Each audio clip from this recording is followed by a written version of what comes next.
I'm Lori. I want to talk about an experience I had where I was recently fired from a job that I had had for over 11 years after having a 35-year career in the industry. And I was fired in a rather surprising and horrific fashion. When I finished school, I started working in a company that worked with oil refineries. And I started in R&D, and I loved working in R&D. I loved my job. I was really happy doing what I wanted. I really loved the interaction with the customers. I had a great career.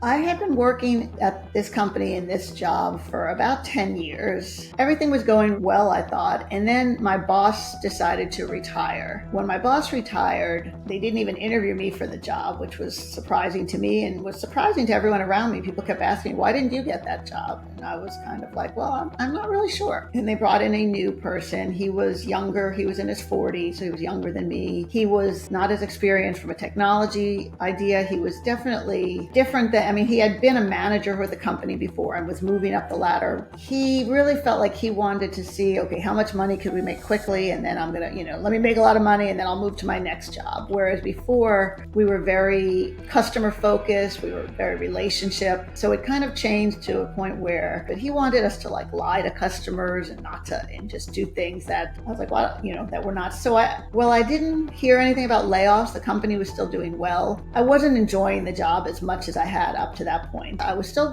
performing very well, but I'll just, hopefully in 2 or 3 years he'll leave. He made it sound like we were all great friends. The day I got fired, that morning, he was telling me what a great job I was doing with a customer. So it was really very surprising in that, he kind of made it sound like everything was okay, that we were doing great. And it wasn't just me, it was other people in the department too. Felt like things were different. That, there was a lot of lack of trust because he's telling you one thing and then you feel like there's other things going on behind your back. I remember the date. It was April 4th. It was interesting because we had a sales meeting and it was in a town that was about 4 hours from where I live. So that morning, I actually had a meeting, a call with a customer. It was actually the biggest account our company had ever gone, and I was instrumental in winning it. So it was myself, it was our attorney, and it was my boss, and we were talking to the customer. So I drive 4 hours to the hotel. I go to check into the hotel. When I checked into the hotel, the person said, oh, your room was canceled. My room was canceled? Must be some mistake. Do you have another room? And it was funny because one of my coworkers was checking in at the same time. And I asked him, I was like, is your room still there? So he said, yeah, he checked in and said, my room was there. And we were actually joking. He's like, oh, that's how they tell you you're fired. And I'm like, yeah, I guess so. I guess it is. They cancel your room. So we actually joked about this. I thought it was just a mistake. So I went, checked into my hotel room, and then at 4:30 went in to meet my boss for this meeting. And as I walked into the conference room, there was another vice president sitting in the room who was going to be at our 2-day meeting, but I had no reason why he was going to be at this meeting. And he was sitting there. So I said hello, said hi. And as I sat down, I noticed there was a cell phone on the table. Suddenly the voice from the cell phone says, this is Angie in HR. You are being terminated. You will be paid till the end of the day. Turn in your company credit card and laptop immediately. I was shocked. Is this a joke? Are you serious? Did you just make me drive 4 hours to fire me? At first I just couldn't believe, who does something like that? Who would, why couldn't you fire me this morning? Why would you make me drive 4 hours and fire me? And then I started thinking of the specifics. What do you mean you're paying me till the end of the day? I've been here 11 years. They said they were firing me for cause, which the cause was really made up. They found all these things that they were doing that they said I did, which I didn't do. It was just a very suspicious, what is going on? Once I got over the shock, I was angry first. I was like, I can't believe they did this. I've been here for 10 years. I'm at a sales meeting. I'm actually supposed to talk at this meeting tomorrow. So there's no indication before that anything was ever wrong. We had been talking about one account. I was told my performance was great. So I just didn't understand. I was angry. And, when I asked them, they were just like, well, we're confident that I had a business I did on the side, which I had asked them permission for. They said yes, as long as it doesn't interfere with your work, which it wasn't. I was doing it in the mornings or at night. I guess they said what they told me they fired me for cause was that I went to a conference that they paid for and I talked about my other business. And I'm like, No, I didn't. What are you talking about? I was on a panel talking to women engineers, and someone had sent in, and they asked me to send in my bio. So I sent in my bio, which talked about everything I did. And I guess they made a slide, which I didn't even see, that they put up that listed all the panelists. It listed my main company, but it also listed my side business. Someone in the audience took a picture of the panel. That slide was behind me and posted it on LinkedIn. And that was what they used to fire me, because they said I went to this conference, they paid for it, and I was talking about my other business, even though, like, they didn't ask me. They didn't say what was, I think if they had asked me, I could have said, no, I was talking about the challenges of women and engineers. I didn't make that slide. I don't know. I didn't even see it because it was behind me, but they chose to fire me. And I think they chose to fire me in this very public manner where they wanted to basically make an example. Like, everyone knew me in this company. I was very high ranking. I was well respected. And it's like, we're going to fire Lori, and we're going to make it clear that if you don't buy in and do what we say, nobody's safe. It was almost like, if we could fire her, you better watch your back, because we could fire anybody. That made me just really, really angry. I was just like, this is, it was so embarrassing. It was so public. It was so unnecessary. They treated me so disrespectful. It was horrible. I was 59 and 11 months at the time. And as I was driving home, I guess I went through these different stages. At first, I was just angry. I mean, I wanted to hit someone. I was just like, I couldn't even drive at first. I had to just calm down. I'm going to be cutting people off on the highway. I was just so mad. And, and then after the meeting, my boss came up to me and tried to, HR. I was like, get the hell away from me. I don't even want to, don't even talk to me. You're trying to make it sound like it wasn't his idea and that HR made him do it. I was still shocked because I couldn't believe they did this way, because it didn't have to be this way. I wasn't happy in the job. And if they said to me, look, we don't think it's working out, let's get somebody new in, maybe we'll give you a severance package, I would have been sure. That's great. You're right. It's not working out. I could find another job. But the way they did it was just made me angry. So I had the anger, and then I started driving home. And then after the anger was fear. I'm the breadwinner for my family. My husband's disabled. He doesn't work. I have a son in college. I have some savings, but it's not going to last forever. And I was just like, oh my God, what am I going to do? Where am I going to get money? You're paying me till the end of the day, and you're giving me my vacation, which is basically 2 weeks. So I have 2 weeks worth of salary left. And then it's like, what do I do? So I was terrified and just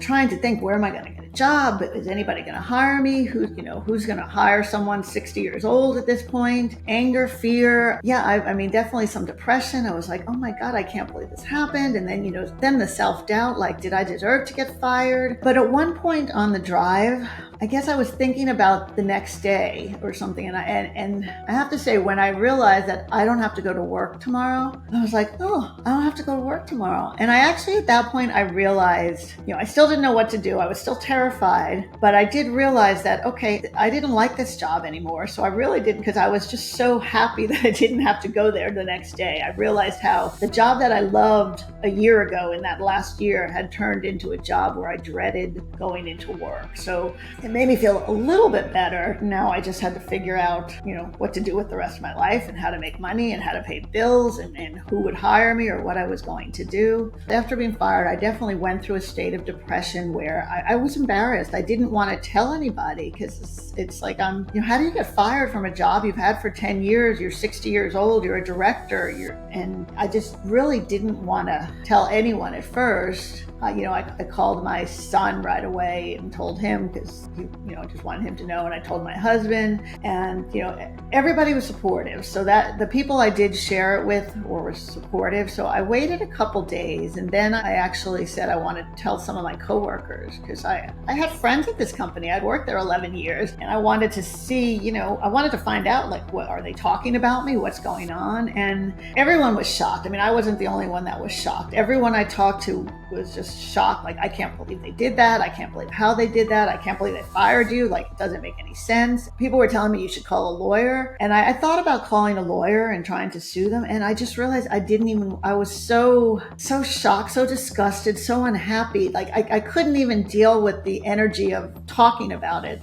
I talked to one attorney, and I realized as I talked about the situation, it just made me more angry, and it made me more that I didn't even want to deal with it. I wanted to just get them far away from me as possible. I didn't even want to deal with people, that I had been friends with. I'm like, no, it's just, you're in that company and I don't want to talk to you for a while. So for about a month or two, I just I started looking for jobs, but I talked to people outside the industry. So I really didn't share it too much inside the industry. And I didn't even tell I told my family that I left the job, and my friend that, I'm looking for a new job, but I didn't tell anyone how, because at first I was embarrassed about it. Like, you got fired, and not only did you get fired, but you got fired for cause, and you drove 4 hours to get fired. So I was very embarrassed about it for a while, definitely a couple months where I just, I kind of glossed over, I'm looking for a new job, or, I lost my job, made it sound like it was a layoff or something that was, just happens to everybody, because this was very personal in that they fired me for a reason. So it wasn't like they were laying it off. They were judging me and firing me. And that really made me question my own self-worth and like, do I deserve to work? Should I have another job? If I try to apply for another job, will I even get one? Or will people, find out that I was fired and not want to hire me? So after I got fired, I started applying for jobs, and I got a couple interviews, and they were in a similar industry. And as I was having these interviews, nothing was really lighting me up. I was like, yeah, it sounds like a job, but I guess I felt like if I take another job, I'm going to be back in the same place where I could love my job one day, and then the boss could change and I could hate my job, or I could be fired at any moment. There was no guarantee if I took another job that they hired me that I wasn't going to get fired in a week, a month, a year, 2 years. I had about 4 or 5 interviews, and after all of them, I had one job offer, and I just turned it down. I had a couple others. I just didn't want to do that. And I actually I was part of a program I was kind of a group program that I had been with, talking about mindfulness. And I had a meeting right after I got fired with a group of women. And I shared my situation with them. It was the first time I really talked about it, openly to anyone other than my family. And they were all incredibly supportive and just really told me that, don't worry, whatever, that I was going to be okay, and that I would figure out what I wanted to do. And that really helped start me thinking about, what do I really want to do? Because in these interviews, I didn't want to do the same thing anymore. I didn't want to get another job in engineering. So I started looking at, okay, what can I do? And I still didn't know what other career. I always wanted to write a book. I always said to myself, I'm going to write a book someday. I didn't know what the book was going to be about, but I love to write. So when I post on LinkedIn or just places I write, I saved all my writings in a file on my computer. So I decided, well, I have time. While I'm figuring out what I want to do for money and for income, let me look at writing a book. So I had a friend who just wrote a book recently, and I scheduled lunch with him and asked him, how did you get started? And he introduced me to the person that he worked with. So I started writing a book. And in writing this book, I realized that, having the talk with the person who runs the company that helped me, we kind of figure out what the book was going to be about. I realized that I knew a lot of people that had horrible things happen to them, and they turned it around and made it into something even better. The one woman who I talked about, was diagnosed with MS, and she was, suicidal, and she realized that she didn't have to accept that, and she started studying holistic health. And she turned it around, and she started a nonprofit, and she's done amazing things. And I realized that I could be like that as well, that I had horrible things, and I'm not, that doesn't affect my self-worth. So I'm going to turn around myself and do something. So I wrote the book over the next 6 months, wrote the book, and things just kept coming to me. It was almost like my intuition was feeding me what I had to write, because I don't know where all this came from. I interviewed a bunch of people and shared their stories and wrote the book. And the book gave me clarity. It helped me realize that I loved helping people, that even though I loved my job, it wasn't really what I wanted. When I was 17, I wanted to change the world. I wanted to do something important. And while I loved my job and I loved what I did, I was really making money for a big company, and I was doing some stuff that was important, but I wasn't really helping people. So I decided what I wanted to do was find ways to help people. So I started doing training classes at first about reinvention, about how looking at what I put in the book and what I learned, and helping people who want to reinvent themselves. themselves. So I did some group training classes, and then I started taking coaching certifications. So now I have a business coach certification and a life coach certification, and I can help people who want to reinvent themselves, or who have had something awful happen to them, or who are stuck and are in a job that they don't like and that they hate, figure out what it is that they really want to be doing. And it might be the same thing, they just want to take charge of it, and it might be something completely different. But I found my new purpose was, helping people who have gone through situations like the one I did, and helping them realize that it's not about you, that you are wonderful, and that happened just because it happened. It didn't happen because of you. It happened because it was just what was going to happen right then. But you can take that and learn from that and move forward and be even better. It definitely felt like being punched in the face, and the punch in the face, when I woke up, I saw it differently. And the first time I actually did a podcast interview on a podcast where I talked about being fired, and I shared this whole story publicly on this podcast about being fired and how it's not the end of the world. And it was to talk about it in front of people was just so empowering, and it was just so freeing to be able to say this out loud and look at people. So then I started thinking about that. Being fired, as horrible as the experience was, now when I look back at it, I'm very grateful they did it, because I feel like they've pushed me into this new career. They pushed me into coaching. They pushed me into talking about it. And when I give talks on this, I gave a talk up in Canada on this in January, and so many people in the audience were like, "Oh wow, I had an experience like that," or "I got fired. I'm so glad you shared that. I hate my," it just makes people, they connect with it, because so many people have had that experience. I mean, something like, they say 40% of the population either has been or will be fired at some time in their working career. So that's a pretty large percentage. And the fact that I can help these people know that, being fired is not usually about you. It's about the situation or the company, but it's not a reflection on who you are. And it's an opportunity as much as it is, a negative event. Now, doesn't make it super easy. I still don't make as much money as I used to, and I struggle to pay the bills, but it's coming. So, like I said, I have a new optimism, which I didn't have before. I've always been fairly optimistic, but now I really believe it happened for a reason, and I believe my life is going where I want it to go.